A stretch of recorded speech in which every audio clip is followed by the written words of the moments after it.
This is the Squeaky Bum Time Podcast, a CFCP production with Mike and Laurent.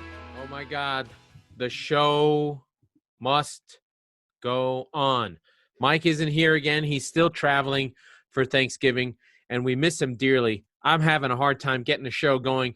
But on today's show, we're going to do our late review of Week 10 of the Premier League. I just want to double check that I have the right week. The week that was match week 10. So we're going to be 10 rounds through the league and cover that stuff off and really just touch on the big points again. You know how I feel about VAR. It reared its ugly head in several results. Brighton Liverpool, essentially decided by VAR. West Ham Aston Villa, essentially decided by VAR. And Fulham Leicester City, also decided by VAR. We now have, on a weekly basis, several, sometimes more than one incident per game that is a VAR-related goal. Either it's a celebration that is stopped or something that seemed innocuous becomes an event. And it just continues on and on and on. And the reign of terror does not stop. It continues. It happened today. Now, it was a relatively meaningless game in the Champions League. Goal chalked off. I was watching City versus Porto, and Gabriel Jesus came on, scored a goal. He wasn't offside. There was an offside 3 passes before. So not quite the same, not quite out of the phase, but, you know, normally you'd let that go. And I still have the question. What are we doing? Who is it for? Why are we doing it? What is its purpose? Who is it helping? Who's benefiting? Is it for the people in the stands? Is it for the people on TV? Is it for the teams? Is it for the gamblers? What is its purpose? Why are we doing this? It's fucking sports. Who the fuck cares? Make it the best entertainment possible. The results don't actually matter. The results don't actually matter. Unless, of course, it's for gambling. And that's the big question. Okay, let's get to the results. Going into the weekend, we thought Chelsea-Tottenham would be the big game of the weekend, but that ended up being a 0-0 stalemate. Both managers feeling good about their 0-0s. They can spin their narratives the way they want. Mourinho got to do what he wanted to do, which was nullify Chelsea, get a point away from home, which was good. The stats say that it was a better result for Chelsea. They get to, but ultimately, it's Chelsea who spent $100 million on their team and at home got a 0-0 draw. For Tottenham, this keeps them top of the league because what ended up being the big game of the week was Liverpool won, Brighton won. My guy Potter getting it done again. After getting the nice result against Aston Villa where they didn't deserve to win, they played really well in this game against Liverpool. Liverpool had a goal chalked off because of VAR. Listen, Salah had a goal. He should have been through. It was stupid, whatever. Brighton missed a penalty. That was a legit penalty. That was real. That was gone off. And then at the end of the game, they ended up getting their draw on a wild kick by Robertson that he kicks Welbeck in the foot. Welbeck steps, goes another step, and then goes down. VAR checks it. penalty. Listen, nobody thought it was a penalty in the moment. And then, of course, it was a moment. Klopp, more injuries. James Milner went down, a couple more injuries. The story out of this game was the VAR and then Klopp's interview with BT Sport, where he just goes nuts a little bit and sort of, complains about having to play Wednesday and then at noon, complains about TV and says, oh, this is what you want. It's a little bit whingy. It's a little bit, I get it, though. He's emotional after the game. It's part of his charm. My guy, Stephen McInerney, was a little bit miffed that he was acting like a baby. I thought it was fine. I don't think he went too far, but I love that that Brighton got the draw. I thought they deserved it. Liverpool only had 6 shots in the whole game. Brighton had 11, 3 on target. Not much really going on. Jota scored again. Jota has just been out of control. The only real difference is here, Liverpool started Phillips and Williams, both young unknowns. This is Nathaniel Phillips and Nico Williams. They're not household names, but, the midfield is Milner, Wijnaldum, Takumi, Minamino. Salah, Firmino, Jota. This is – it matters, but come on.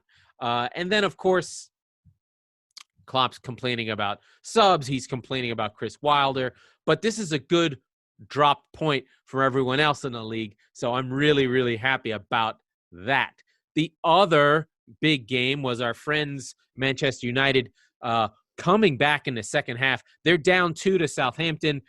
James Ward-Prowse is just fucking incredible. Sets up the first, scores the second.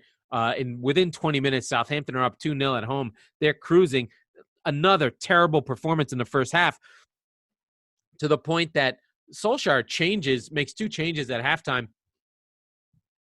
He takes off Greenwood and Telles, brings on Cavani and Williams, I guess, or brings on Cavani. He makes a change at halftime, and that changes everything because Cavani comes down the wing.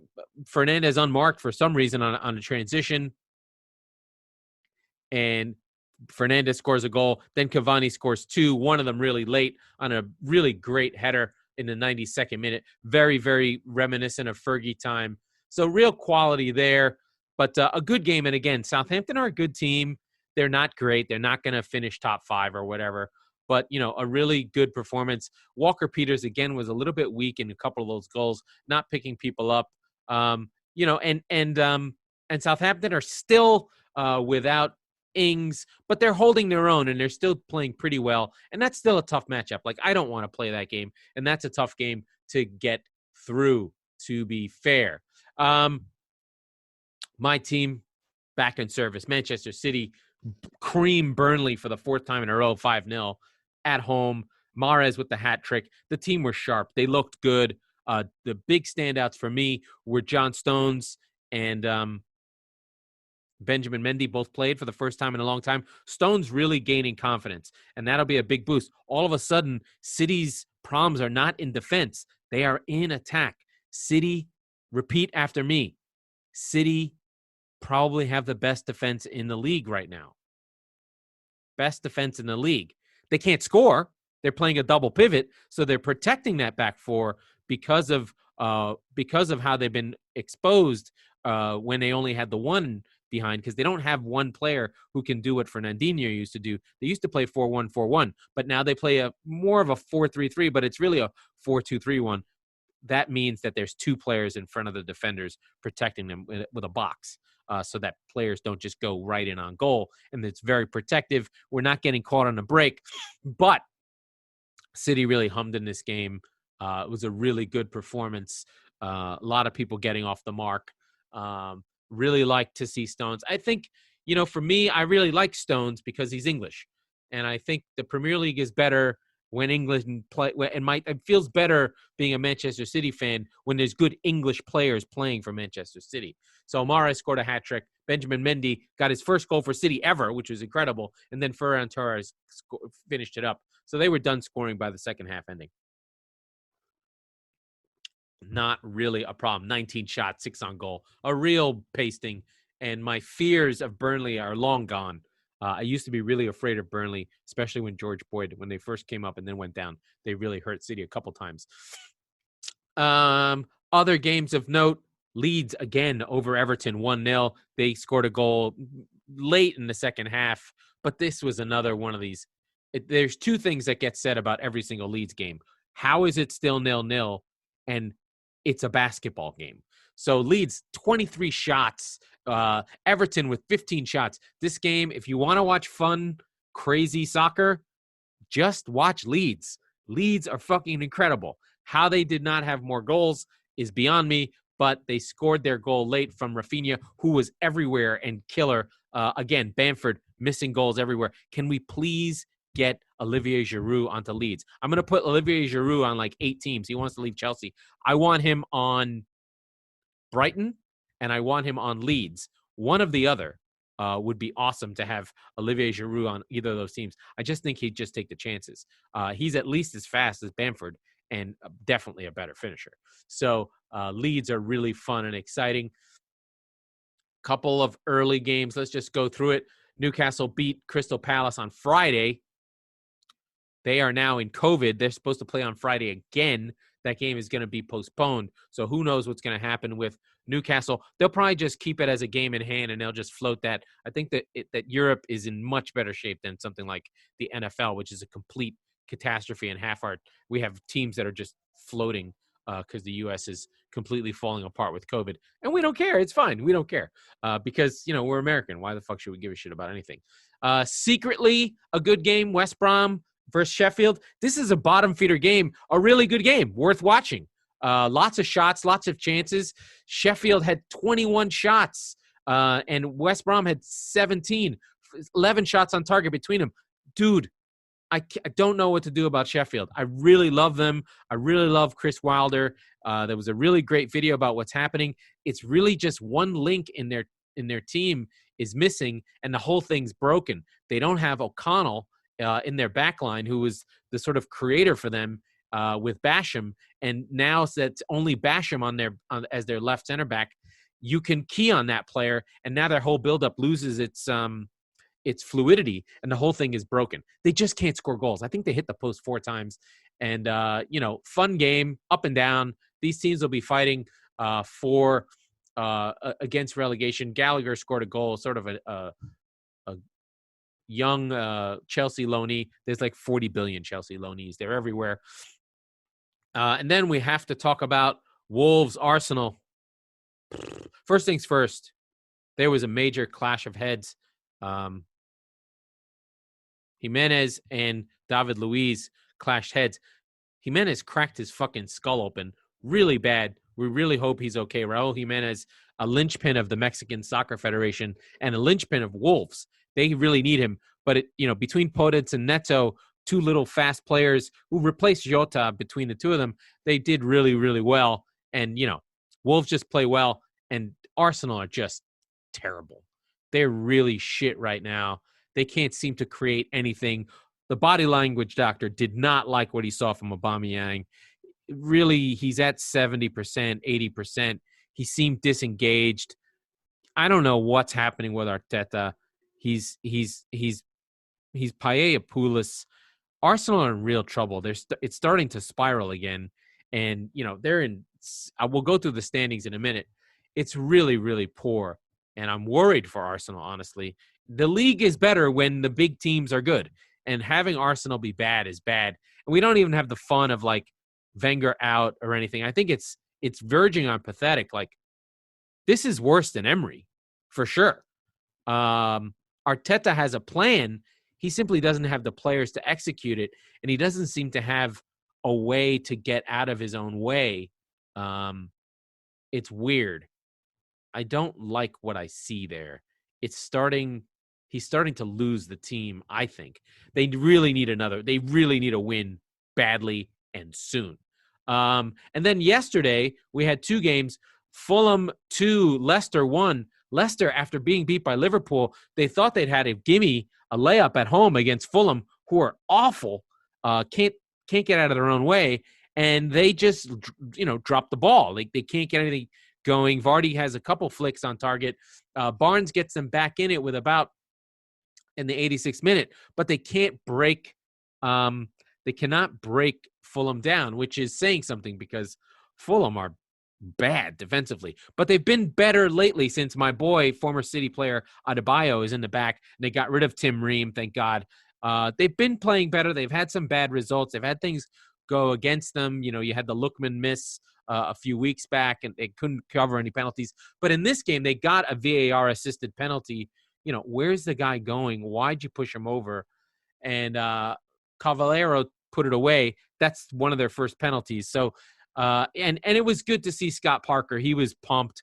We just want stories. We just want interesting things to happen in football. And, having Fulham get a win, having the drama happen. They were really good in the second half. They've been better lately. They haven't been getting killed.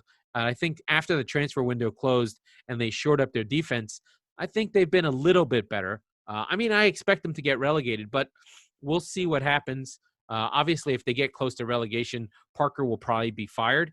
But right now, they're out of the relegation zone, and we'll go through the standings in a minute after I cover off the last fucking VAR abomination, West Ham versus Aston Villa. So Villa, 2 weeks in a row, outplay their opponent and lose. So last week we talked about Brighton getting a win where they didn't play well when normally they do. And now this time Villa, again, they just didn't take their chances. And West Ham were really poor in the first half, like really bad, and really should have been long gone. The shots tell the story here. Villa with 16 shots, 6 on target. And West Ham with only 6, 2 on target, but the 2 were scores. So in the first minutes of the first half, corner kick, unmarked, Agbana, boom, West Ham up 1-0. Then Jack Grealish gets Aston Villa back in the game midway through the first half. Then in all the second half is just – then the second half starts and boom, Barahimo comes on because West Ham are getting killed. And so Moyes changes it up, takes off Masuaku, brings on Barahima, early cross, really good work there, onto Jared Bowen, my favorite player on West Ham, and boom, they get another goal. So a goal in the first 2 minutes of the first half, a goal early in the second half, and this is smash and grab. West Ham just sit tight, sit deep, soak up pressure. Ollie Watkins, the body language doctor did not like what he see there. He just had a few chances that he really should have put away. Also, Trezeguet, also a bad finisher. So they had their chances, Aston Villa. Grealish was fucking incredible, as usual. But, and then in extra time, the VAR death march of terror comes in. Ollie Watkins getting mauled inside the box, scores in the 92nd minute. VAR comes in after a 5-minute check. They call the goal back. I mean, it's just, what the fuck are we doing? His arm sticking out. It's by a sleeve. But even in the photos of the VAR drawings, Agbana has his arm around Watkins' neck. What the fuck are we doing? What the fuck are we doing? VAR blows it again. Yes, he was offside.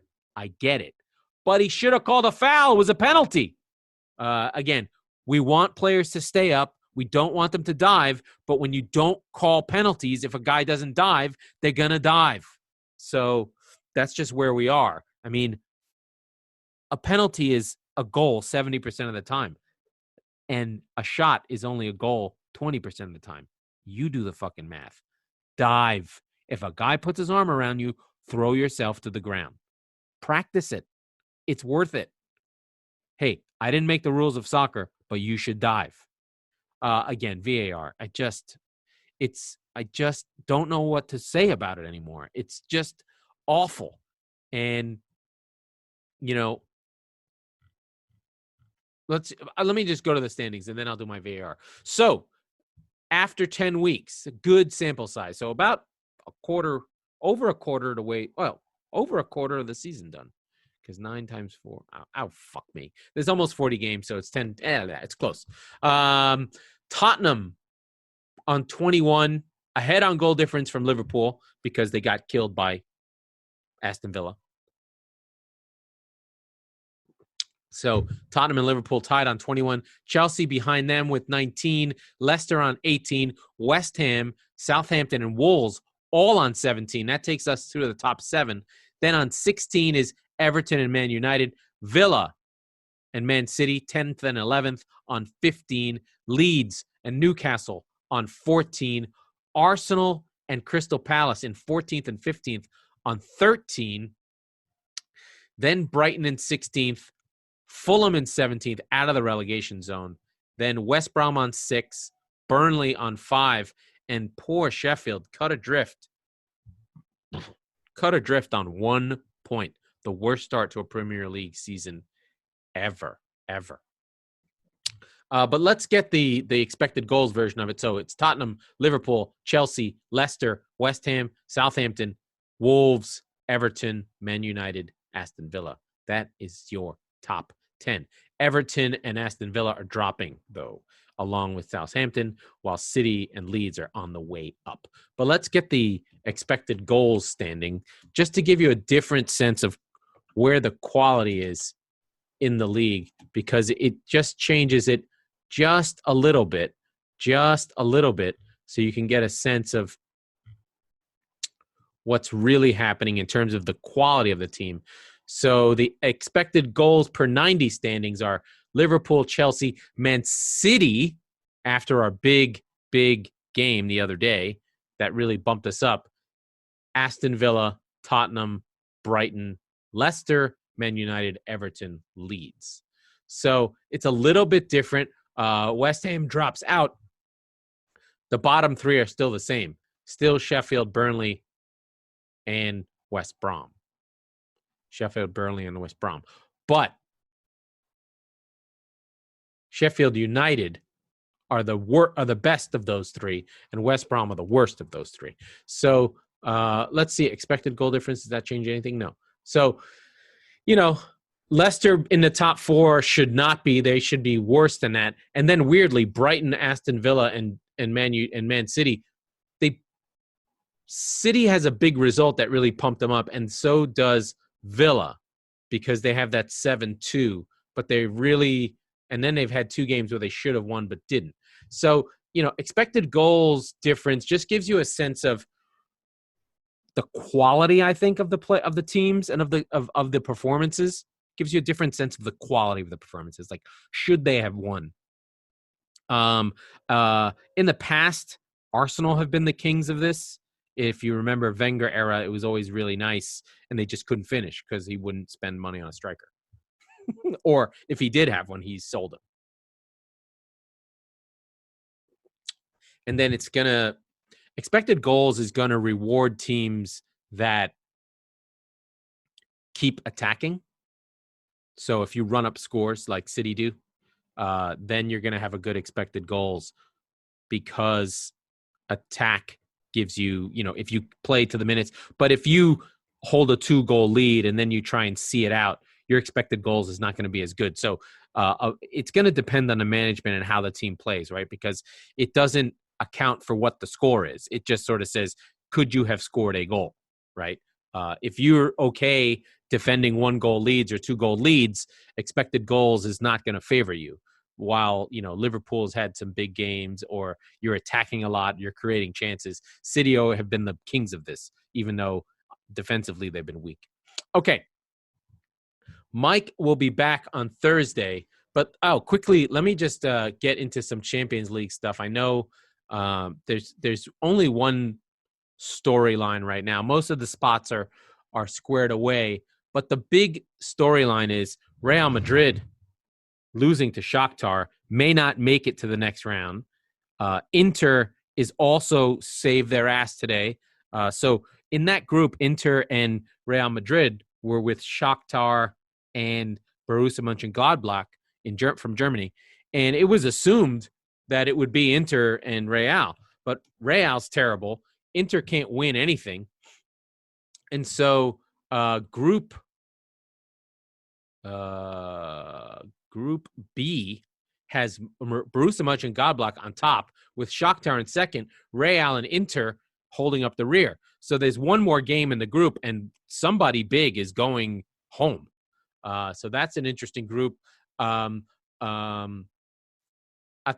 drew with Bayern, and that was a sad performance because Bayern didn't play anyone good. City drew, but they won their group already. Liverpool had a good performance against Ajax and got themselves through. They should be good, and they played the kids, so that was good for them. A lot of games are being played tomorrow. The big game being United versus... Who's United playing? Oh, PSG. United versus PSG. That's a big game. And that could end up with that group being all square with 3 teams on 9 points. So there's still a lot to play for. This is the group stage. You know, there's a lot of flawed teams this year. I wouldn't say there's a dominant team aside from Bayern. But one of the things that happens to Bayern is that because their league is so easy, their seasons are completely based on what happens in the late rounds of the Champions League. And if they don't win, then it's a failure. So that happens to PSG too. And I don't think PSG are very good. So we'll see what happens. City are through. All the big teams are through, except for this big issue for Real Madrid and Inter Milan. So that'll be what comes up next week. Inter won 3-2, but they still were shaky. And Real Madrid just completely collapsing. Zinedine Zidane could get fired soon if he wants to. You know, Real Madrid are a very different club. They're owned by the shareholders. It's a public, it's like a YMCA team that's owned by 50 million people. Okay, that's the show. Mike will be back soon, and we will speak to you later for the preview of the week and go through these Champions League games if anything interesting comes up. Bye. That was the Squeaky Bum Time podcast with Mike Salerno and Laurent Cortines. This was a Crap Football, Crap Pundit production. We will return on Mondays and Thursdays for the Premier League season. We will talk about soccer and other things that interest us. Mike is crazy. Laurent is insane. That's why it works.